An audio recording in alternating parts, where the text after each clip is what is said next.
पिछले एपिसोड में आपने देखा हैल जॉर्डन और जॉन स्टुअर्ट अर्थ पर पहुंच के देखते हैं कि सुपरमैन और ग्रीन लैंटर्न्स के बीच ज़बरदस्त लड़ाई हो रही है। तभी सिनेस्ट्रो अपनी सिनेस्ट्रो कॉप को भी ले आता है। किलोवॉग हार मान लेता है और सुपरमैन से कहता है कि हमें जाने दो, पर सिनेस्ट्रो सुपरमैन को कहता है कि हमें इन्हें जान से मार देना चाहिए। सुपरमैन ग्रीन लैंटर्न्स की रिंग उतरवा के उन्हें अपना कैदी बना लेता है। दूसरी तरफ गौथम में सुपरमैन की आर्मी का एक सोल्जर ऑफिसर बुलॉक की पिटाई कर देता है। जिम गॉर्डन बुलॉक और बाकी फोर्स को सुपर दवाई दिखाते हैं और कहते हैं कि अब हमें अपने शहर को बचाना होगा।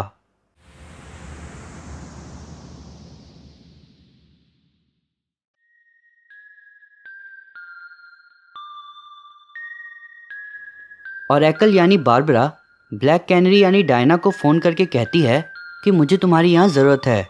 डायना कहती है कि मैं एक दिन के लिए ही जा रही हूँ, तब तक कमिश्नर गॉर्डन सब संभाल लेंगे, बल्कि वो मुझसे तो अच्छे से ही संभाल लेंगे। बारबरा कहती है कि नहीं। डायना समझाती है कि मुझे पता है कि तुमसे तुम्हारे पापा की बातें झेली नहीं जाती, पर तुम्हें एक दिन के लिए तो काम चलाना ही पड़ेगा। मैं अभी एरो केव जा रही हूँ। बारबरा कहती है कि इस जगह का नाम एरो केव किसने रखा।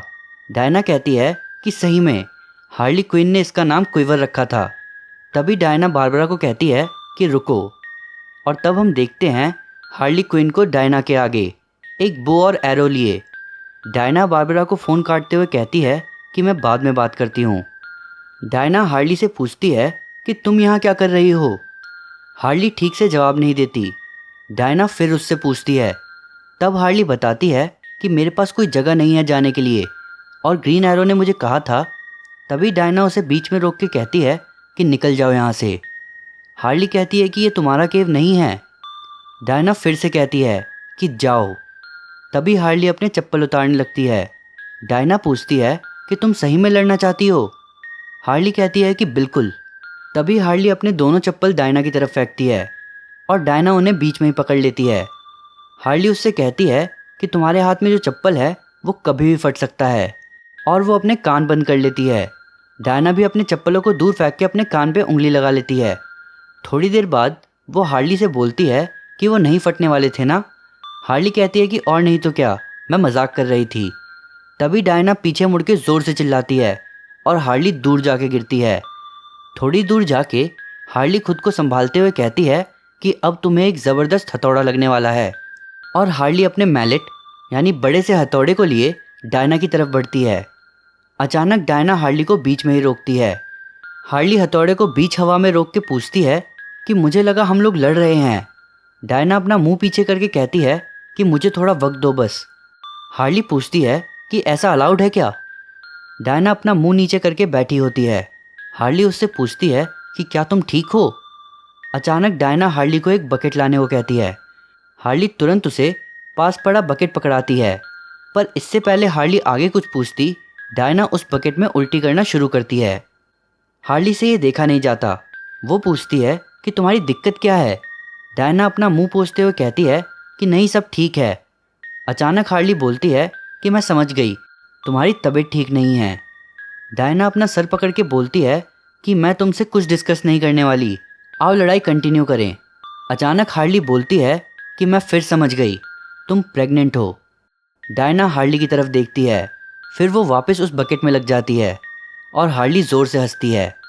डायना उससे पूछती है कि क्या ये तुम्हें मजाक लग रहा है। हार्ली कहती है कि और नहीं तो क्या, खुद सोच के देखो, तुम एक सुपर हीरो हो जिसकी तबीयत खराब है, तुम दुनिया को बचाती हो और उल्टी करती हो, इससे ज़्यादा फ़नी क्या होगा। डायना को कुछ समझ नहीं आता। हार्ली कहती है कि मैंने तो तुम्हें 7वें महीने में भी इमेजिन कर लिया, वो भी इसी कॉस्ट्यूम में। डायना हार्ली को चुप होने को बोलती है और कहती है कि चलो वापस लड़ाई शुरू करें। हार्ली कहती है कि पागल मत बनो, अब मैं तुमसे नहीं लड़ूंगी जब मुझे पता है कि तुम प्रेग्नेंट हो। मैं समझ सकती हूँ तुम्हारा दर्द। डायना पूछती है कि समझ सकती हूँ से तुम्हारा क्या मतलब है, क्या तुम्हारा भी कोई बच्चा है।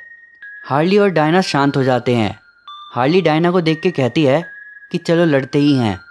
फिर वो रोने लग जाती है और डायना हार्ली को उसका असली नाम लेके बुलाती है। तब हार्ली बताती है कि मेरी एक बेटी है लूसी, वो अभी मेरी बहन के साथ रहती है। वो 4 साल की है और उसे गाड़ियों से खेलने का शौक़ है। जोकर इस बारे में नहीं जानता था और मुझे पता था कि उसे ये सब नहीं चाहिए। उसके लिए उसका काम ज़्यादा ज़रूरी था। मैं 1 साल के लिए गायब रही और जब वापस आई तो उसने ऐसे बिहेव किया जैसे मैं कहीं गई नहीं थी। क्या मजाक है ना? मैं पूरे 1 साल तक गायब रही और उसको कोई फ़र्क ही नहीं पड़ा। तभी हार्ली की आंखों से आंसू गिरते हैं। हार्ली आगे बताती है कि खैर अच्छा ही हुआ, लूसी मेरी बहन के साथ ज़्यादा सही है। कम से कम वो एक नॉर्मल लाइफ तो जी रही है। तब हार्ली डायना की तरफ मुड़ के पूछती है कि क्या ये ओलिवर का बच्चा है? डायना कहती है कि तुम्हें उसकी सीक्रेट आइडेंटिटी नहीं पता होनी चाहिए और हाँ, ये उसी का बच्चा है। हार्ली आगे कहती है कि मैंने न्यूज़ में देखा था, ओलिवर मर चुका है। वो एक अच्छा इंसान था। डायना हार्ली को समझाती है कि ओलिवर को तुम पर भरोसा था। वो दुश्मनी बहुत अच्छे से निभाता है, पर उसने तुम में कुछ अलग देखा। हार्ली डायना से पूछती है कि सुपरमैन ने उसे मारा ना, अब तुम क्या करोगी? डायना कहती है कि मैं इस बात का ध्यान रखूंगी कि सुपरमैन किसी और को नुकसान ना पहुंचा पाए। तब हार्ली बोलती है कि मैं तुम्हारी मदद करूंगी। डायना उठते हुए कहती है कि मुझे तुम्हारी मदद नहीं चाहिए। हार्ली उसे समझाती है कि सुपरमैन ने मेरे आदमी को भी जान से मारा। मेरे पास भी वही रीज़न है जो तुम्हारे पास है और तुम्हें मेरी मदद चाहिए ही होगी। तुम्हें लड़ाई के वक्त बाल्टी कौन पकड़ाएगा? प्लीज़ मुझे मदद करने दो। दूसरी तरफ प्लैनेट ओवा पर गार्डियंस यूनिवर्स को देख रहे होते हैं। गैंथेट बाकी गार्डियन से कहता है कि मुझे समझ नहीं आ रहा कि अर्थ गायब कहाँ हो गया। दूसरा गार्डियन कहता है कि बाकी लैंटर्न्स का क्या हुआ जो सुपरमैन को लाने गए थे। गैंथेट कहता है कि उनकी भी कोई खबर नहीं है। एक पूरा प्लैनेट कैसे हमारी नज़रों से छुप सकता है? तभी वहाँ गाय गार्डनर आता है और बोलता है कि शायद मैं बता सकता हूँ कुछ। गैंथेट गाय गार्डनर की बुरी हालत देख के पूछता है कि क्या हुआ। गाय बताता है कि मैं अर्थ से ओवा आ रहा था जब सिनेस्ट्रो कॉर्प के 2 लोगों ने मुझ पर हमला कर दिया।